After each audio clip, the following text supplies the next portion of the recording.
जय हिंद मेरे प्यारे साथियों।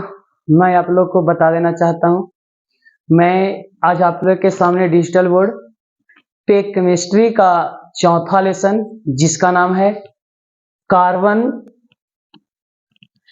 जिसका नाम है कार्बन तथा इसके यौगिक।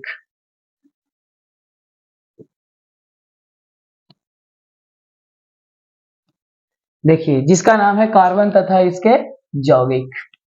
इस चैप्टर से बहुत सारे एग्जाम में कम से कम 5-6 मार्क्स का पूछा जाता है।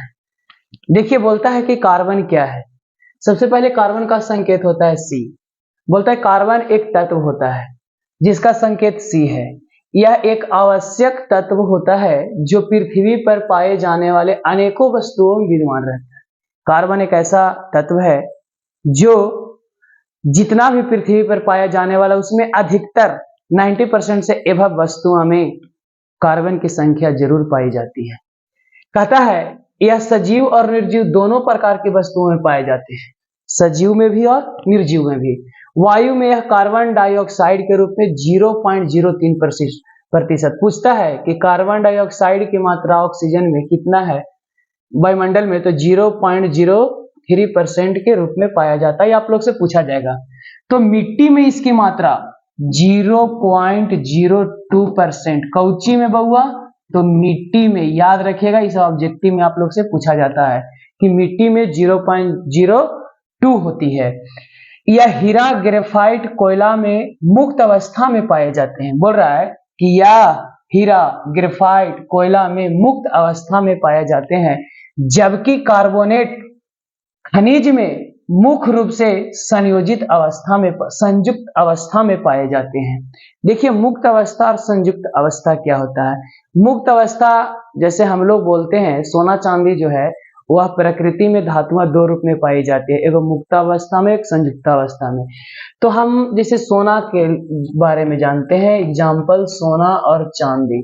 तो सोना और चांदी एक ऐसी वस्तुआं है जो इसमें कभी जंग नहीं लगता है, इसीलिए इसको बोला जाता है कि यह प्रकृति में मुक्त अवस्था में पाई जाती है। लेकिन उसी प्रकार से जब कार्बन को देखा जाए तो कार्बन जो है हीरा ग्रेफाइट कोयला में मुक्त अवस्था में पाए जाते हैं, और जबकि कार्बोनेट खनिज मतलब कहने का मतलब हुआ CO3, जिस तत्व में CO3 लगाया जाता है, जैसे ZnCO3 हो गया था, इसका नाम होगा जिंक कार्बोनेट। जैसे मैग्नीशियम CO3 हो गया था, इसका नाम होगा मैग्नीशियम कार्बोनेट। इस प्रकार के तत्व के कार्बोनेट में कहता है कि जबकि कार्बोनेट खनिज में मुख्य रूप से संयुक्त अवस्था में पाए जाते हैं। बोलता है इसके अलावा है अनेक प्रकार के खाद्य पदार्थों जैसे चीनी में, नींबू में, सिरका में, चर्बी में, तेल में इत्यादि में यौगिक के रूप में पाया जाता है। कौन पाया जाता है बाबू? तो कार्बन पाया जाता है। कौन पाया जाता है? कार्बन। इसकी बारे में जब पूछे आपसे तो बताना है कि कार्बन जो होती है यह कार्बन का संकेत जो होता है वो C है। कार्बन का परमाणु संख्या अगर आपसे पूछा जाए कि परमाणु संख्या क्या है, तो कार्बन के परमाणु संख्या 6 होती है। कितना होती है? 6 होती है। उसके बाद कह रहा है आपको कि कार्बनिक यौगिक के महत्व या उपयोग को लिखें। तो कहता है कार्बनिक यौगिक के हमारे जीवन में अनेकों उपयोग एवं महत्व देखने को मिलते हैं, जो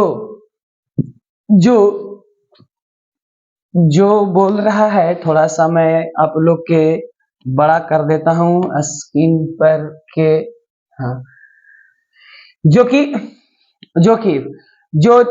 जो निम्नलिखित है। कहता है भोजन, सबसे पहले बोलता है आपको कि भोजन में पाए जाने वाले कार्बनिक यौगिक, जिसको ऑर्गेनिक कंपाउंड कहा जाता है कार्बनिक यौगिक को, जैसे carbohydrate, protein, fat, lipid, vitamin etc। यह हमें शक्ति प्रदान करता है। मानी भोजन में पाए जाने वाला जो कार्बनिक यौगिक है इससे हमें खाने पर हमें शक्ति प्रदान होती है। इसी प्रकार से आपको आगे बोल रहा है, इसके आगे आप लोग के बोल रहा है, देखिए आगे आप लोग समझिएगा। दूसरा बोल रहा है कि इसका उपयोग कपड़ा, इसका उपयोग आप लोग के सामने बोल रहा है कि इसका उपयोग कपड़ा, चमड़ा, साबुन, रंग, प्लास्टिक की अनेक वस्तुओं में होता है, अर्थात ये कपड़ा, कागज, चमड़ा इत्यादि में पाए जाते हैं। कौन पाए जाते हैं बाबू? तो कार्बन पाए जाते हैं। कौन पाए जाते हैं? कार्बन, याद रखिएगा। आगे है तीसरा पॉइंट्स कि कार्बनिक यौगिक का उपयोग कर कृत्रिम वस्त्र माने मानव के द्वारा बनाए गए वस्त्र जैसे rayon, nylon, Dacron, neon, Terylene इत्यादि बनाने में किया जाता है। किसका उपयोग किया जाता है? तो कार्बन का उपयोग किया जाता है। फिर आपको बोल रहा है कि कार्बनिक यौगिक का उपयोग अनेक प्रकार के रोग मुक्त करने वाली दवा में भी किया जाता, अनेक प्रकार के रोग मुक्त करने वाली दवा के रूप में भी पाया जाता है। जैसे देखिए बोल रहा है कि दवा में जैसे सल्फा ड्रग, पेनिसिलिन, क्लोरोमिटेनिया, टेट्रामाइसिन इत्यादि में भी किया जाता है। किसका उपयोग किया जाता है? तो बाबू कार्बनिक यौगिक का उपयोग दवा के रूप में भी किया जाता है। इसका उपयोग कीटनाशक दवा जैसे डीडीटी, गैमेक्सिन इत्यादि बनाने में भी किया जाता है। बोल रहा है कार्बनिक यौगिक का उपयोग अनेक प्रकार के विस्फोटक जैसे डायनामाइट, टीएनटी, टीएनवी इत्यादि बनाने में भी किया जाता है। विस्फोटक मतलब बम, इस सब बनाने में भी किया जाता है। तो किसका उपयोग किया जाता है? तो हम बताएं आप लोग को कि कार्बनिक यौगिक का उपयोग किया जाता है। किसका उपयोग किया जाता है बाबू? कार्बनिक यौगिक का उपयोग किया जाता है। देखिए इसके बाद आप लोग के होता है रासायनिक बंधन। ये भी एग्जाम में बहुत पूछता है। तो बोलता है रासायनिक बंधन वह रासायनिक बल, वह रासायनिक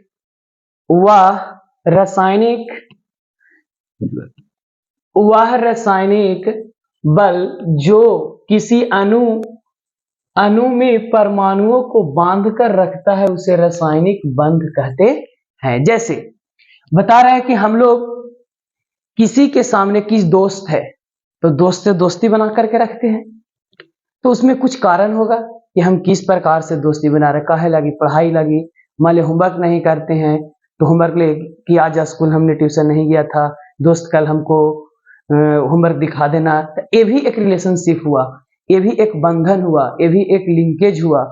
इस प्रकार से कहा जाता है कि रासायनिक बंधन वह रासायनिक बल जो किसी अणु में परमाणुओं को बांधकर रखता है उसे रासायनिक बंध कहा जाता है। रासायनिक बंधन कितने प्रकार के होते हैं? तो बोलता है रासायनिक बंधन को उसके परमाणुओं के परस्पर संयोग करने के आधार पर मुख्यतः दो भागों में बांटा गया है जो निम्नलिखित है। पहला वैद्युत संयोजक बंधन या आयनिक बंधन, इसको एक नाम और है बाबू, याद रखिएगा, ध्रुवीय बंधन नाम है। क्या बंधन नाम है? ध्रुवीय बंधन नाम है। फिर अगला बोलता है सह संयोजक बंधन। देखिए सबसे पहले अब आगे बोला है आप लोग को, आगे आप लोग के बोला है कि वैद्युत बंधन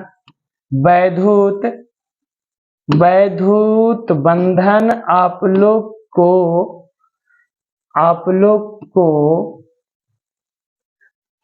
लोग को थोड़ा सा बैकग्राउंड चेंज कर देते हैं। हाँ देखिए वैद्युत संयोजक बंधन बोलता है यह रासायनिक बंधन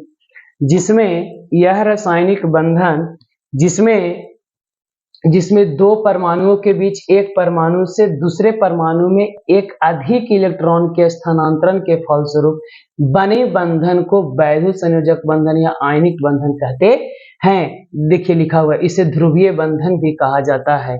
जैसे सोडियम क्लोराइड का बंधन जो है वह वैद्युत संयोजक बंधन कहा जाता है। देखिए सोडियम क्लोराइड का में बंधन कैसे होता है हम आप लोग के बता रहा हूं। देखिए किस प्रकार से होता है से।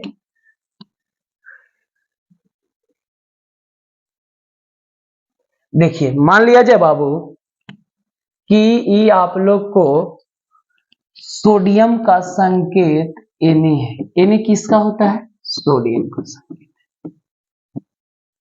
क्लोरीन Cl माने क्लोराइड होता है। हम जानते हैं कि सोडियम के परमाणु संख्या 11 होती है, 11। इसका इलेक्ट्रॉनिक विन्यास करिएगा तो 2 8 1, यानी अगर क्लोरीन का करिएगा तो 2 8 7 होता है। अब देखिए, मान लिया जाए कि सोडियम यहाँ, तो इसके पास एक इलेक्ट्रॉन त्यागने की क्षमता है तो प्लस है, त्यागने की क्षमता है तो, या फिर आपको क्लोरीन है तो क्लोरीन के बहातम कक्षा में अगर 7 इलेक्ट्रॉन होता है तो 7 वो इलेक्ट्रॉन दिखा दीजिए। अब देखिए, इसके पास एक इलेक्ट्रॉन ज्यादा होता है, एक इलेक्ट्रॉन उसको क्रॉस से दिखाते हैं कि एक इलेक्ट्रॉन त्यागने के लिए इच्छुक होता है, और यह क्या करता है कि एक इलेक्ट्रॉन ग्रहण करने के लिए इच्छुक होता है। तो इस सोडियम अपना इलेक्ट्रॉन इसको दे देता है तो सोडियम पर हो जाता है कौची प्लस, अब क्लोरीन पर हो जाता है कौची माइनस। तो ये दोनों प्लस माइनस कैंसिल हो जाता है, इसलिए बना लेता है NaCl। तो इस जिस बंधन से जुड़ा ये बंधनवा के नाम हो जाता है वैद्युत संयोजक बंधन, वैद्युत संयोजक बंधन। अगर देखिए ये बात को समझ में नहीं आई तो हम आप लोग को बताता हूं, आगे देख लीजिए किस प्रकार से होता है। जैसे मान लिया जाए कि KBr में बंधन देखना है, तो KBr में है तो पोटेशियम के सबसे पहले होता है परमाणु संख्या 19, तो लिखेंगे 2 8 8 1। अगर ब्रोमीन का भी होता है, तो ब्रोमीन के भी बहातम कक्षा में 7 ही इलेक्ट्रॉन होता है। कैसे? तो देखिए, जितना भी वर्ग नंबर 17 के 17वें नंबर वर्ग में है, उस सभी के बहातम कक्षा में 7 इलेक्ट्रॉन होती है, 7 इलेक्ट्रॉन होती है, 7 गो। तो बताइए, पोटेशियम के तो हो जाएगा 1 इलेक्ट्रॉन दर्शा देंगे, क्लोरीन का भी 7 गो दर्शाएंगे, 7 गो। फिर क्या करेंगे, पोटेशियम 1 इलेक्ट्रॉन इसको दे देगा, ये अपना ग्रहण कर लेगा, अष्टक पूरा कर लेगा, ये भी अपना अष्टक पूरा कर लेगा, तो इसीलिए बनाएगा KCl। तो ये भी होगा कौची वैद्युत संयोजक बंधन। अगर ऐसे भी समझ में नहीं आता है तो आप लोग क्या करिएगा कि जब धातु और अधातु के मिलावल रहेगा, यौगिक बनावल रहेगा बराबर, अगर यौगिक बनावल कोई रहेगा तब वह भी आपको वैद्युत संयोजक बंधन कहलाएगा। जैसे देखिए, पोटेशियम भी धातु है, ब्रोमीन अधातु है, ब्रोमाइड भी अधातु है। उसी प्रकार से आपको सोडियम भी धातु है और क्लोरीन भी अधातु है। तो इन दोनों को मिलने से जो निर्माण होता है उसका नाम होता है वैद्युत संयोजक बंधन। चलिए बाबू, ध्यान से देखिएगा, आप लोग भी समझिएगा। आप लोग वीडियो को अच्छी से देखिएगा, लाइक करिएगा, सब्सक्राइब करिएगा। मैं आप लोग को पूरी तरीका से बेसिक से लास्ट तक पढ़ा दूंगा ताकि आप लोग को कहीं भी दिक्कत नहीं होगा। ऑब्जेक्टिव सब्जेक्टिव सब करा दूंगा। देखिए, सह संयोजक बंधन क्या होता है, बोलता है वह बंधन जिसमें 2 परमाणु आपस में इलेक्ट्रॉन का साझा करके अपना अष्टक पूरा करते हैं, तो इनके बीच बने रासायनिक बंधन सह संयोजक बंधन कहलाता है। देखिए, इस सह संयोजक बंधन बहुत आसानी से समझ में आ जाएगी। सह संयोजक को पहचानने के लिए नियम है कि दोनों परमाणु जो भाग लेगा, दोनों परमाणु जो भाग लेगा वह दोनों अधातु रहेगी। कौन रहेगी? अधातु रहेगी। तो हम समझेंगे क्या बाबू? तो हम समझेंगे कि वह यौगिक क्या कहलाएगा? तो सहसंयोजक कहलाएगा। क्या कहलाएगा? सहसंयोजक यौगिक कहलाता है। कहलाता है। देखिए जैसे आप लोग के इसी में से देखिए हाइड्रोजन है, क्लोरीन है, मीथेन है, वाटर है। देखिए मान लिया जाए कि हाइड्रोजन, तो हाइड्रोजन जब भी रहता है तो गैस के रूप में H2 के रूप में रहती है। तो बताइए एक हाइड्रोजन आवर्त सारणी के सबसे आवारा तत्व नाम है। आवारा, आवारा कैसे कहा जाता है? गांव घर में भी बच्चे को कहते हैं ना कि अरे फलना के गांव मोड़ पर जाके देख, फलना से पूछ लो, उदम आवारा की तरह गांव के पूरा सूचना को रखता है। तो उसी प्रकार से हाइड्रोजन भी इस पूरे पीरियोडिक टेबल का एक आवारा तत्व है, जो कभी धातु में भी व्यवहार करने लगता है और कभी अधातु में भी व्यवहार करने लगता है। तो बाबू रे हाइड्रोजन दो गो है, तो एगो हाइड्रोजन यहाँ लिख देते हैं और एगो हाइड्रोजन यहाँ लिख देते हैं। और एक बात और, हाइड्रोजन ही एक ऐसा तत्व है जिसको अष्टक पूरा होने के लिए सिर्फ 2 इलेक्ट्रॉन की जरूरत होती है। बाकी सभी एलिमेंट्स, तत्व जितने सारे हैं, वो सारे एलिमेंट्स को 72 कक्षा में 8 इलेक्ट्रॉन पूरा होती है, तबे जाकर के वह जो तत्व वह अपना अष्टक पूरा करता है। देखिए हम तक ये हाइड्रोजन है तो इसको भी 72 कक्षा में 1 होगा, ये हाइड्रोजन है तो एकरो 72 कक्षा में 1 होगा। तो इसी प्रकार से जब 72 कक्षा में 1 होगा तो हाइड्रोजन एकरा से कहेगा तू हमरा 1 इलेक्ट्रॉन दे दो, तो कहेगा कि तू हमरा 1 इलेक्ट्रॉन दे दो। देखिए दोनों जब देने की बात नहीं करेगा तो कहेगा कि सुन ना भाई, हमने दोनों आपस में साझा कर लो। हम लोग के गांव में भी ऐसा होती है बाबू कि एक सामाजिक दरी चाहे कोई चीज भी ले आता है जिसमें से गांव के सारे लोग उस वस्तुओं पर हक जमाते हैं कि ये भी मेरा है, ये भी मेरा है, ये भी मेरा, हम भी ले जाएंगे। ये सारे कामें होती है। तो वैसा ही हाइड्रोजन करता है कि हम दोनों साझा कर लो, जब इलेक्ट्रॉन की जरूरत पड़ेगी तब हम यूज करेंगे। ये कहता है कि जब इलेक्ट्रॉन की जरूरत पड़ेगी तो हम यूज करेंगे। तो बताइए ये अपना जब यूज करेगा तो ये अपना अष्टक कैसे बना लेगा, अब यूज करेगा तो अपना अष्टक ऐसे बना लेगा। अब हम जानते हैं कि जब आपस में 2 इलेक्ट्रॉन मिलती है तो सिंगल बॉन्ड का निर्माण होता है, और जब 4 इलेक्ट्रॉन मिलती है तो डबल बॉन्ड का निर्माण होता है, और जब 6 इलेक्ट्रॉन का मिलती है तो ट्रिपल बॉन्ड का निर्माण होता है। तो बताइए यहाँ पे कितने इलेक्ट्रॉन मिल रही है? 2। तो लिखेंगे हाइड्रोजन बॉन्ड हाइड्रोजन। तो यही बॉन्डवा के नाम है सहसंयोजक बंधन। सहसंयोजक बंधन इसी को नाम है। देखिए अब कहता है कि सहसंयोजक बंधन कितने प्रकार के होते हैं, तो आप लोग ध्यान दीजिएगा। सहसंयोजक बंधन जो है वह 3 प्रकार की होती है। एकल बंधन, एकल बंधन, एकल बंधन, एकल बंधन, एकल बंधन, द्विबंधन, त्रिबंधन। चलिए अब आप लोग को मैं अगले दिन से इस बंधन के प्रकार के बारे में समझाएंगे कि बंधन के प्रकार आखिर कैसे होता है। बंधन के प्रकार कैसे हम लोग पढ़ते हैं, भाई बंधन, भाई बहन का बंधन का प्यार, राखी जो आता है त्योहार, वैसे में भी तत्व में भी बंधन का प्यार होता है। हाइड्रोजन, जैसे अभी हाइड्रोजन का बनाया था, सिंगल बॉन्ड हुआ था, इसको एकल बॉन्ड नाम था। जैसे मान लिया कि ऑक्सीजन का बनाएंगे, इसका डबल बॉन्ड हो गया।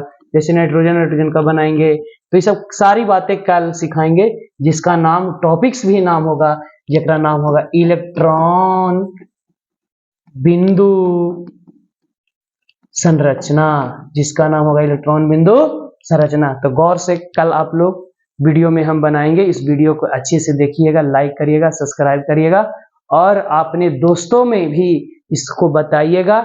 ज्यादा से ज्यादा इस चैनल को सब्सक्राइब करिएगा। मैं आप लोग के सामने ऐसे आसानी भाषाओं में आप लोग के सामने वीडियो लेकर के आता रहूंगा।